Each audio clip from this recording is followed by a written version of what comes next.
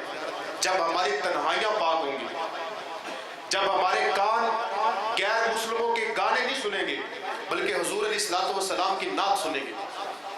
جب اس آنکھ کے اندر گنبد خضرا دیکھنے کی تمنا ہوگی تو پھر حضور زیارت کروائیں گے. آج ہماری تنہائیاں گندی ہو چکی ہیں. ہم دیکھتے ہیں تو فلمی ڈرامے، ہمیں محبت ہے تو فلمی ایکٹروں سے. کبھی حضور علیہ السلام کا دامن پکڑ کے تو دیکھو. حضرت انس رضی اللہ تعالیٰ عنہ یہ وہ صحابی ہیں کہ جنہوں نے نبی پاک علیہ السلام کی بارگاہ میں تقریباً 9 سے 10 سال گزارے تھے. حضور علیہ السلام کے جانے کے بعد صحابہ کرام ان کے پاس آ کے جمع ہوتے ہیں اور کہتے ہیں کہ اے انس رضی اللہ تعالیٰ عنہ، حضور کے زمانے کی باتیں سناؤ. ایک دن ایک